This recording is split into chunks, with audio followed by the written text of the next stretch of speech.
Cordial saludo, mi nombre es Milady Sanabria La Rosa, pertenezco al programa de Ingeniería Industrial, estoy en el curso de Física Electrónica y mi grupo es el 41. Aquí dejo evidencia de mi documento de identidad. Ok.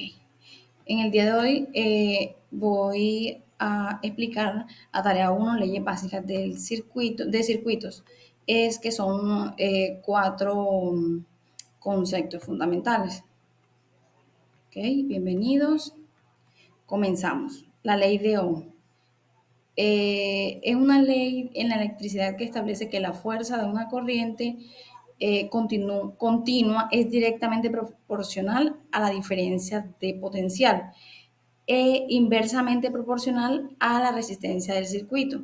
La fórmula de la ley de Ohm, en términos matemáticos, la ley de Ohm se aplica mediante la ecuación donde R es la resistencia eléctrica. Por resistencia nos referimos al obstáculo de la corriente que la corriente encuentra en su camino. Cuanto más alto sea, más difícil será la corriente que la corriente lo atraviese. La unidad de medida de la resistencia son los ohmios, simbolizados por la letra griega omega. La I, que es la intensidad de corriente eléctrica que atraviesa un conductor expresado en amperios. La V es el voltaje. Por voltaje, en cambio, nos referimos a la diferencia de potencial entre un punto con respecto a otro expresado en voltios. La intensidad de corriente de las cargas eléctricas es directamente proporcional al voltaje aplicado e inversamente proporcional a la resistencia. Para el voltaje, en cambio, cuanto mayor sea, será mayor la fuerza de atracción que genera para mover las cargas, por lo que para el mismo valor resistivo será directamente proporcional a la corriente. Ley de voltaje de Kirchhoff. La segunda ley, o también conocida como ley de voltaje, LVK, establece que la suma algebraica de las caídas de voltaje de un circuito cerrado es igual a cero.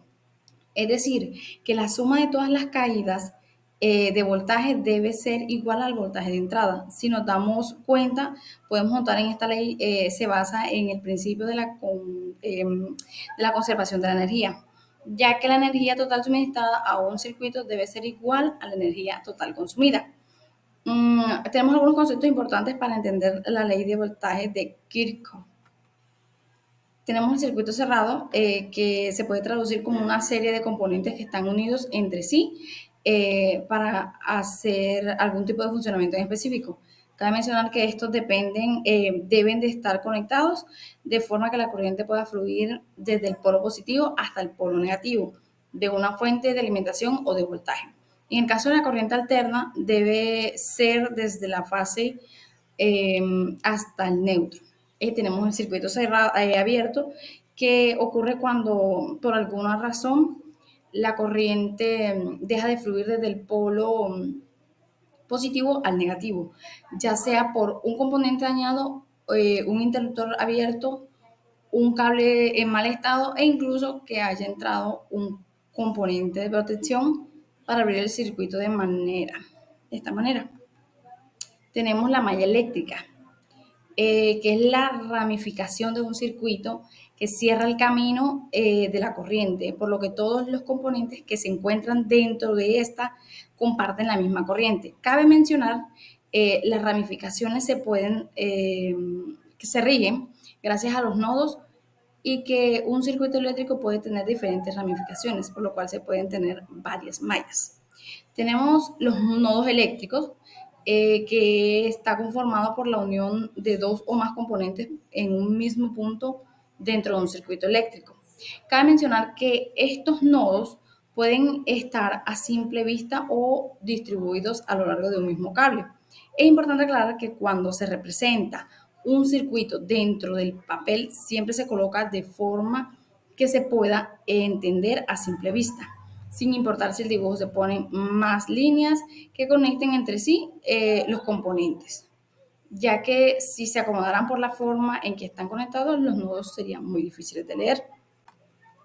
Tenemos la caída de voltaje, o también conocida como pérdida de tensión, que es la disminución de voltaje que se produce cuando éste pasa por algún componente eléctrico. Esta reducción ocurre porque se intercambia la energía eléctrica por algún otro tipo de energía como calor o movimiento mecánico. Tenemos la ley de corriente de Kirchhoff. La ley de corriente, o también conocida como primera ley o ley de nodos Kirchhoff, establece que en cualquier nodo la suma algebraica de las corrientes algebraicas, de las corrientes eléctricas que entran es igual a la suma de corrientes que salen. Como que vale, la suma algebraica de todas las corrientes que pasan por el nodo es igual a cero. Es decir, que la cantidad de corriente que entra en un nodo tiene que ser igual a la misma que sale. Mm, Relación de la resistencia eléctrica con la temperatura. Es lógico pensar que la resistencia de cualquier material conductor aumenta su temperatura de forma profesional cuando éste está expuesto. De forma muy experimental se ha demostrado que cuando alguien desea calcular la resistencia de un conductor a cierta temperatura, si se conoce el valor de la resistencia a una temperatura de 0 grados centígrados, se puede utilizar la siguiente fórmula, donde RT es resistencia del conductor o cierta temperatura, expresados en ohmios, R0, resistencia del conductor en omega a 0 grados centígrados, A, que es el coeficiente de temperatura de la resistencia del mismo conductor en grados centígrados, menos 1, que indica la variación relativa de la resistencia del material por cada grado centígrado de incremento en la temperatura. La T, que es la temperatura del conductor en grados centígrados. Se dice que en el caso de los metales, A es siempre mayor que 0, pues su resistencia aumenta con la temperatura a diferencia de otras sustancias como el carbono, el silicio y germanio. El valor de A es negativo, porque su resistencia eléctrica disminuye con la temperatura. Respecto a la pregunta problematizadora que está en la guía, a mí me tocó si existen las líneas de transmisión superconductoras y cuál es la principal diferencia con las líneas de transmisión tradicionales. Ok, estas líneas de transmisión superconductoras sí existen. Las encontramos en aceleradores de partículas, energía termonuclear, computación cuántica, que es una de las implementaciones más prometedoras de la computación cuántica, que utiliza circuitos superconductores que son esenciales para su funcionamiento. También está en el diagnóstico médico por imagen, que es el desarrollo de superconductores que ha permitido la creación de aparatos y técnicas de diagnóstico médico por imagen que antes no eran posible pues, detallar. Y tenemos en la generación de electricidad, que también es otra aplicación reciente en el uso de estos generadores de electricidad fabricados con alambre superconductor en lugar de alambre de cobre. Estos generadores son muchísimo más eficientes que los convencionales y mucho más pequeños y livianos. Ok, ¿cuál es la diferencia? Bueno, los cables de alto voltaje deben realizar dos funciones. La primera deben tener un conductor que puede llevar una corriente útil y la segunda deben aislar a cada conductor de los otros conductores de fase a tierra. Los cables de transmisión de potencia convencionales consisten de una estructura conductora rodeada por un sistema dieléctrico que sostiene la presión del dieléctrico y protege el cable del ambiente. El medio de presión es un fluido dieléctrico o gas de nitrógeno. El material del conductor son cuerdas de cobre o aluminio, dependiendo de las condiciones económicas en el momento de la fabricación. El dieléctrico es el papel impregnado de aceite secado al vacío. La estructura puede ser una cañería de acero, conteniendo las tres fases o capas de aluminio o plomo sobre cada fase. Las pérdidas óhmicas ocurren en un conductor convencional, que no es superconductor, cuando el cable lleva la corriente. Las pérdidas óhmicas también ocurren en los escudos del dieléctrico y el blindaje debido a las corrientes circulantes inducidas. Las corrientes de remolino e histeresis causadas por los campos magnéticos de corriente alterna creados por las corrientes en los tres conductores. Las pérdidas dieléctricas ocurren en el dieléctrico debido al voltaje aplicado. Estas pérdidas aparecen como el calor y causan que la temperatura del cable suba hasta la dispersión del ambiente, equilibra el calor generado por las pérdidas. La degradación termal de la celulosa en el dieléctrico limita la temperatura a que el sistema puede operar y por eso los límites, la capacidad de traslado de potencia del sistema.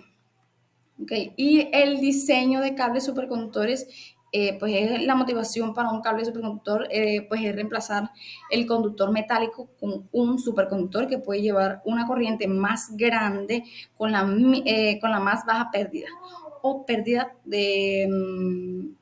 o pérdida óhmica cero en el caso de corriente continua. El inconveniente es la necesidad de guardar frío eh, en el superconductor. Esto requiere un cauce para el flujo de criógeno más una capa para el aislamiento. Afortunadamente el conductor puede soportar una densidad de corriente muy grande, así poco material se necesita para el conductor. Esto deja el espacio para que el cauce del criógeno y la capa contenedora permita a un cable superconductor ser comparable en tamaño o más pequeño que un cable convencional. Esto es importante porque más de la mitad del costo de instalaciones subterráneas convencionales es la excavación de la trinchera para contener el sistema. ¿Okay? Tenemos las referencias bibliográficas y gracias por su atención.